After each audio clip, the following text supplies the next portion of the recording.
As chief executives of our local governments, it is our responsibility. This cannot be delegated or outsourced.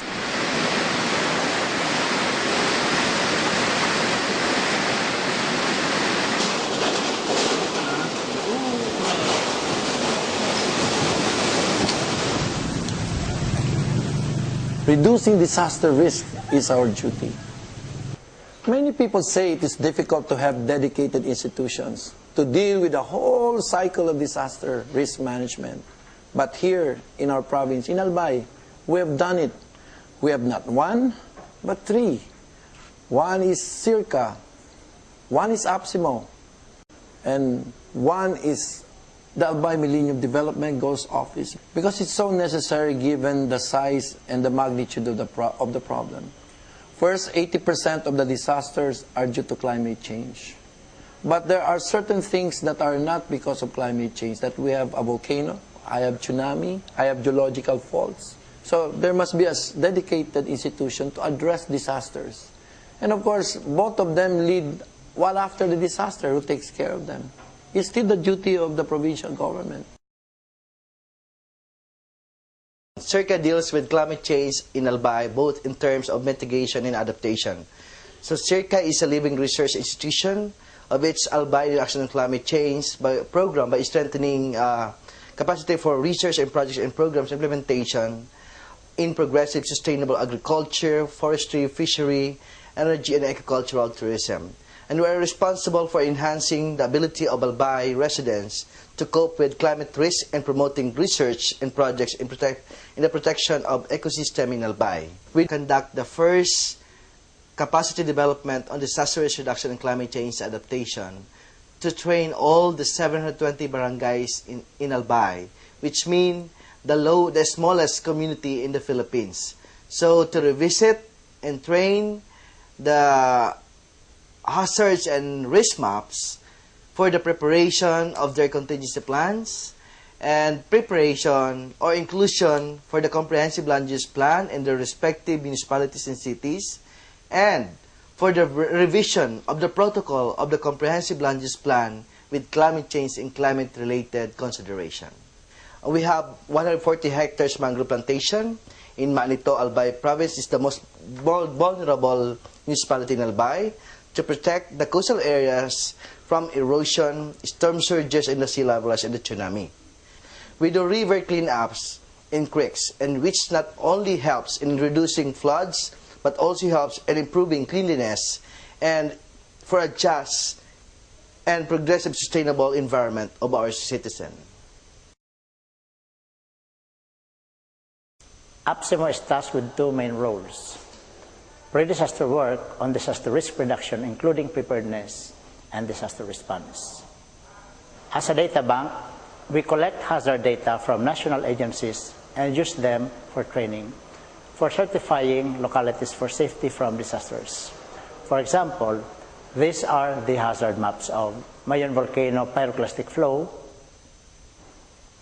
tsunami hazard map of the province,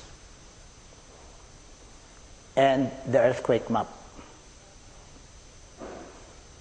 Another important work we do is to assist in the integration of disaster risk reduction issues into the comprehensive land use plans, or CLUPs, of cities and municipalities.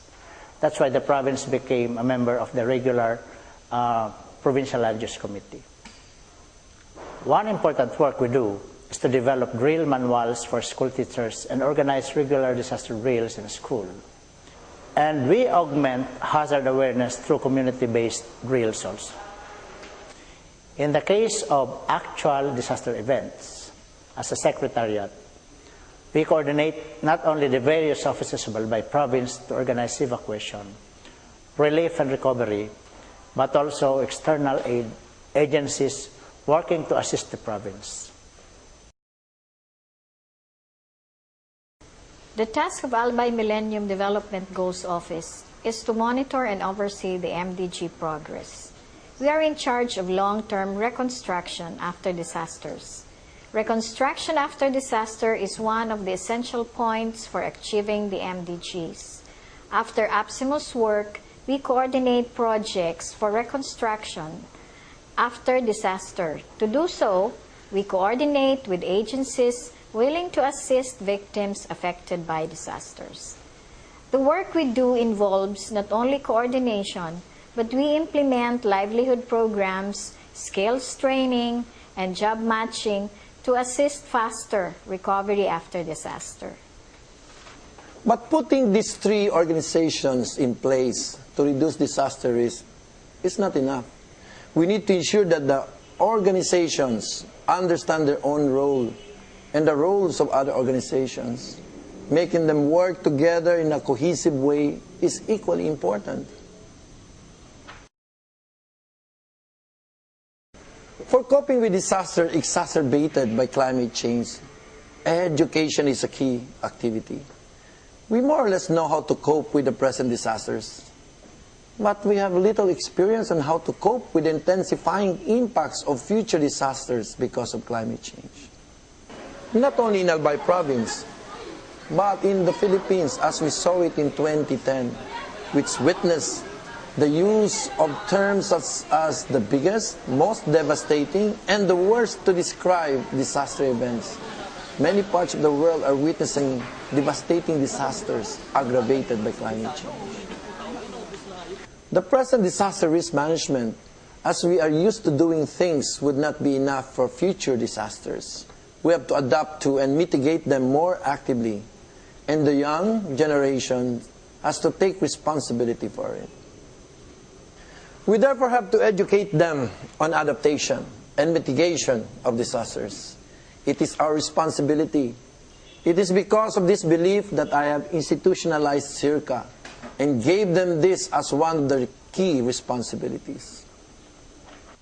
We are responsible for enhancing the ability of Albay residents to cope with climate risks. Education, especially for the young generation up to the 7th generation, is essential to do so. We encourage and support schools, community colleges, and universities, private and public, to integrate climate risk into their curriculum and syllabus. CIRCA, in partnership with the Department of Education, Albay Division, mainstream climate change education into curriculum, first in the country, first in Asia, in all levels, from elementary to secondary levels. We demonstrated the lesson exemplar from mathematics, English, science, history, music, and arts.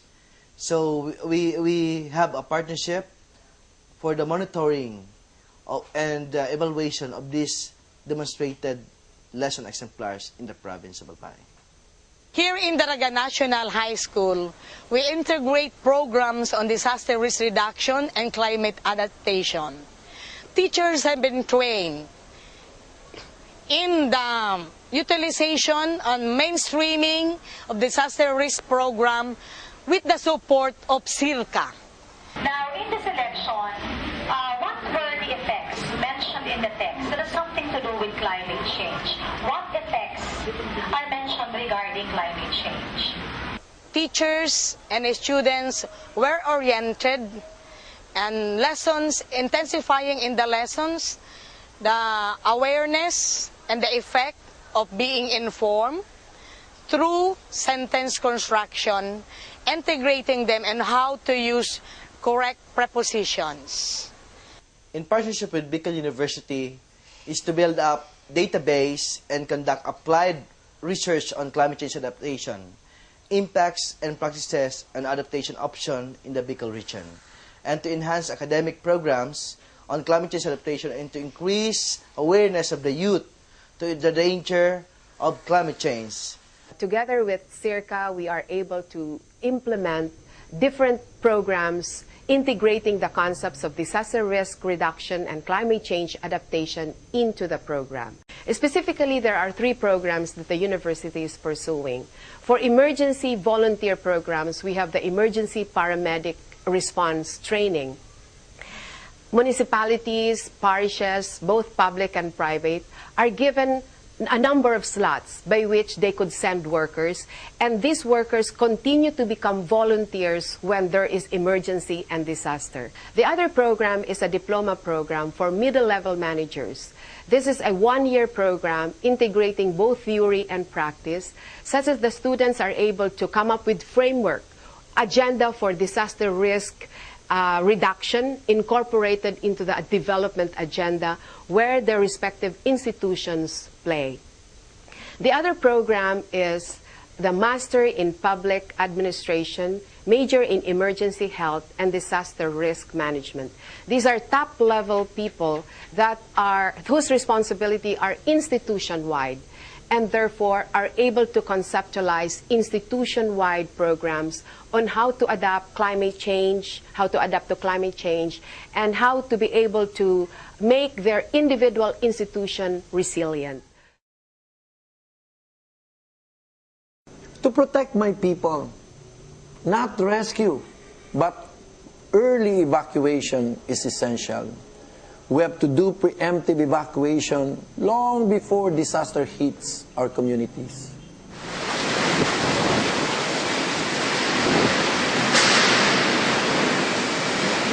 I have instituted a zero casualty policy in times of disasters. One of the most important points to achieve zero casualty is to evacuate my people before disaster strikes. It is the responsibility of chief executives of our local governments to ensure the lives and safety of our people, and I am taking full responsibility and take this very seriously.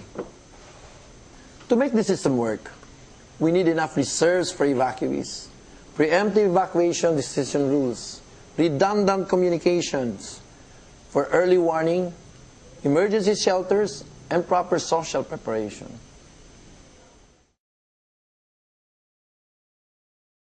We all know that it's a matter of national regulation. We have to use up to 5% of the total annual budget as a calamity fund for victims of disasters. We use it for disaster relief, rehabilitation, reconstruction, and other services. However, for Albay, it is not enough. We distribute 5 kilos of rice to each family until they are in evacuation center. And this is the only way for us to reduce the anxiety of lives inside evacuation centers.